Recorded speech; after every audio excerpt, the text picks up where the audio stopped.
এই রোদের দিন এসে গেছে, এখন খালি বাড়ি ঘরে ধুলাবালি হবে।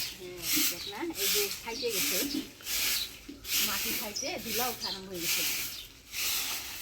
সকালবেলা আবার সুপারি বিক্রি করলাম, সুপারি এলা বাদি বুদি সব ফেলা খেয়ে গেছে। কত বিক্রি করছো? বেশি না, 400 টাকা। 400? ভালোই তো, 2টা গাছ। তাও তো একটা গাছের সুপারি খুব একটা ছিলই না। ওই একটা গাছে যা বেশি ছিল। আজকে হচ্ছে হোলির পরের দিন, বাবা বাজার থেকে যায় মাছ নিয়ে আসছে। কি মাছ আনছে মা? বড় একটু রুই মাছ নিয়ে আসছে। রুই মাছ কাটাই আনছে না কাটতে হবে? কাটতে হবে, বড় গোটাই নিয়ে আসছে। তাহলে কাটো ফটাফট মাছটা, কাটি রান্না করো। কি দিয়ে রান্না মাছটা? ঘরে দেখি কি সবজি আছে। ফুলকপি আনছিলাম না এর আগের দিন? ফুলকপি মনে হয় আছে, ফুলকপি দিয়ে রান্না করো। এখন শীত চলে যাচ্ছে, আর কয়েকদিন পর ফুলকপি আর খাইতে ভালো লাগবে না। এই যে দেখেন মাছটা একদম টাটকা। মাসির বাড়িতে যা ফুলকপি হয়েছে না মা, সেই সব ওই একই সাইজের, ছোট ছোট। হ্যাঁ, আর সার দেয় নেই না, খালি গোবর সারে বোনা। মানে গদায় এগুলো নিয়ে যা, এখন খাইতে স্বাদ লাগবে, আর কদিন পরে অত ভালো লাগবে না, তাই দিয়ে দিল। ছোট সাইজের ফুলকপিটা খাইতে ভালো লাগে না, লোকাল লোকাল ফুলকপি একদম। মাছের আঁশটা ছাড়িয়ে নিলাম, এবার পিস পিস করে কাটে নিব। মোড়াটা ভালো সাইজ আছে আজকে।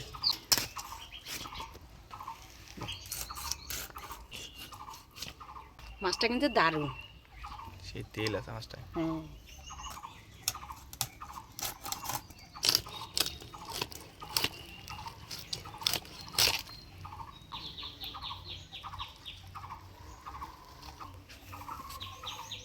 কাঁচা লঙ্কা দে আর পেঁয়াজ দে, ভাজে দিবনি, ভাজা ভাজা করবে। গাছে একটা লাউ আছে বুঝছো, হ্যাঁ, ওই লাউটা দিয়ে এই মাথা দিয়ে ঘন্ট করবো। ঘন্ট করবো? আচ্ছা, মেরা দিয়ে ঘন্ট করলে ভালো লাগবে।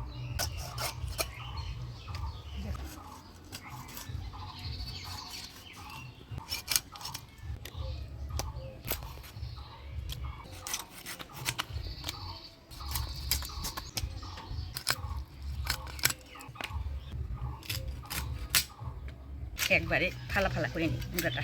বাড়ি দাও, যেটা বেলন দে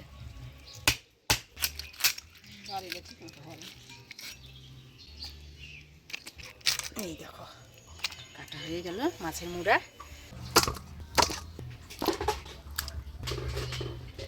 মাছটা কাটে নিলাম, এবার পরিষ্কার করে ধুয়ে নিয়ে আসি।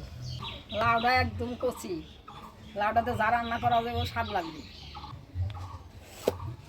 এই যে দেন একদম জ্বালা।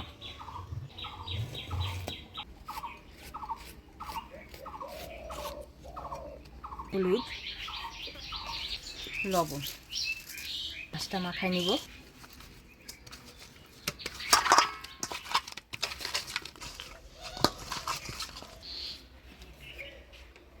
উনানটা ধরে নিলাম, মাছ ভাজা বসে দিয়ে মশলাগুলো করে নিই। বাঁশ পাতা করে নিছো না ওই শুকনাটা? হ্যাঁ, ওইটা দেখো না কীরকম জলা জল। তুমি বাড়িতে ওইটা সাইডা হবে না রান্না করে। আজকে নতুন কড়াইয়ে রান্না করব। আগের যে আমার কড়াইটা ছিল, সেই কড়াইটা না হলেও 15-16 বছর ধরে রান্না করতেছিলাম। কড়াইটা পাতলা হয়ে গেছে, গত হাটের থেকে এই কড়াইটা নিয়ে আসছি। নতুন কড়াই আজকে রান্না করব। এই যে আমার লাউ কাটা হয়ে গেছে। মাছ ভাজা বসিয়ে দিব, ভাজা হইতে হইতে আমি এদিকে মশলাগুলো করে দিব। ধইনা, আদা, জিরা আর লঙ্কা একসাথে বাইটে নিই। তেল গরম হয়ে গেছে, এবার মাছগুলো দিয়ে দিই।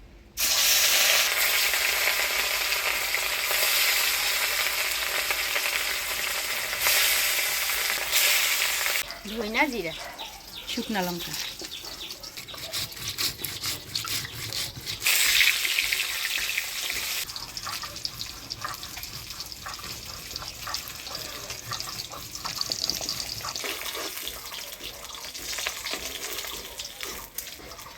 এই তেলের মধ্যে আর একটু তেল দিয়ে দিলাম, মুড়াগুলোও ভেজে নিব।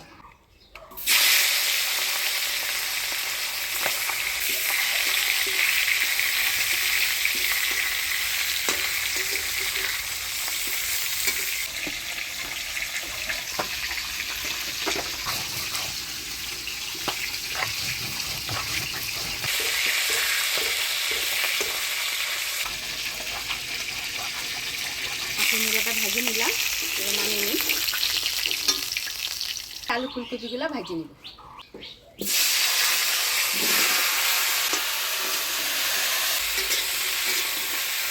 আলু ফুলকপিটা ভেজে নিলাম, এবার নামিয়ে নিব। তুমি মাছের ঝোলটা করব। ফোড়নে দিয়ে দেবো শুকনো লঙ্কা, গোটা জিরা, তেজপাতা।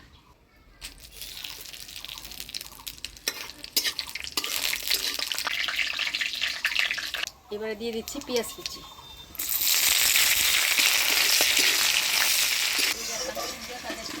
এবারে দিয়ে দেবো টমেটো।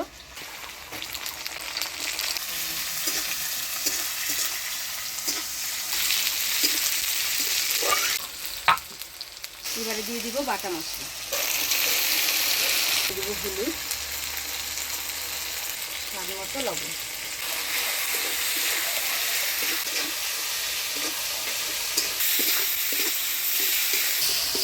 দিয়ে দিব সামান্য জল মশলাটা ভালোভাবে কষানোর জন্য।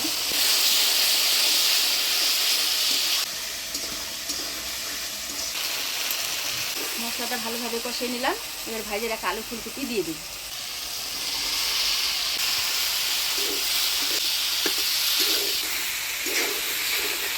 আলু ফুলকপি মশলা দিয়ে ভালো করে কষিয়ে নিলাম, এবার জল দিয়ে দিই।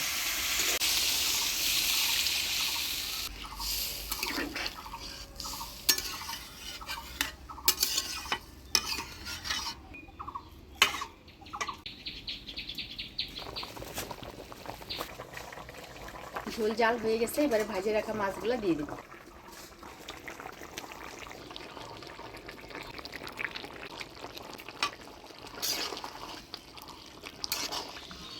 মাছ দিয়ে দিলাম, এবারে ঢাকা দিয়ে 2 মিনিটের মতো জাল দিই।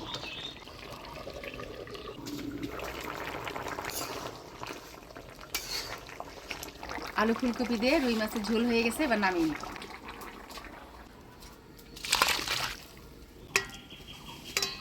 এবার মাছের মুড়া দিয়ে লাউ ঘন্ট করবো। ফোড়নে দেবো গোটা জিরা, শুকনো লঙ্কা, তেজপাতা। এবার দিয়ে দিচ্ছি আদা জিরা রাঁধুনি বাটা। এবার দিয়ে দেবো কাঁচি রাখা লাউ।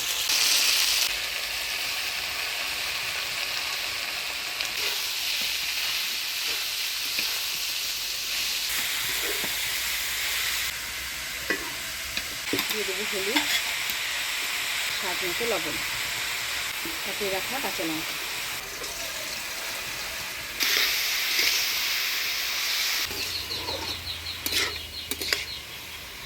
হলুদ লবণ দিয়ে ভালোভাবে নাড়াচাড়া করে নিলাম, এবার ঢাকা দিয়ে দিই।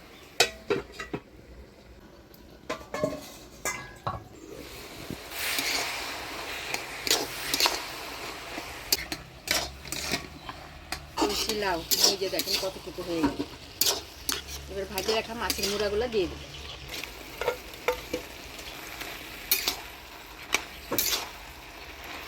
অল্প চিনি দিয়ে নাড়াচাড়া করে ঢাকা দিয়ে দিব। আরও 1 মিনিটের মতো ঢাকা দিয়ে জাল দিয়ে নিব।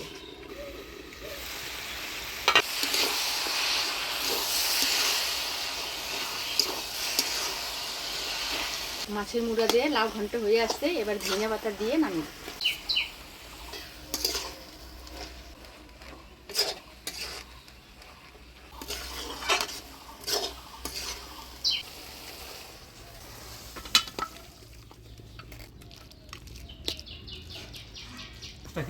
মাছটা সেই ভালো।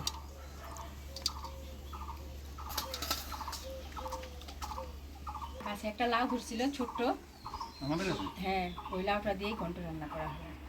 লাউটা মুখছে ভালো।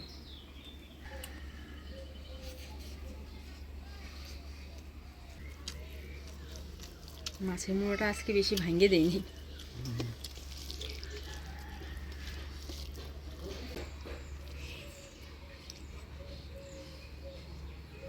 এবার কিন্তু লাউটা বেশি খেতে ভালো লাগতেছে না, লাউয়ের উপরে শাক গেছে। তার মধ্যে এখন আবার গরম পড়বে, গরমে আরো ভালো লাগবে লাউটা খেতে। আমাদের কাছে তো সেরকম লাউই ধরল না। পেটিটা দিলাম তোমাকে।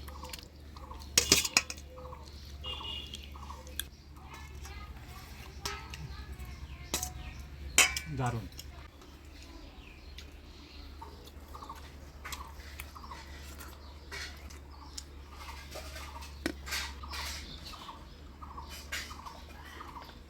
আজকের ভিডিওটা কেমন লাগলো অবশ্যই কমেন্টে জানাবেন। ভিডিওটা ভালো লাগলে লাইক করবেন।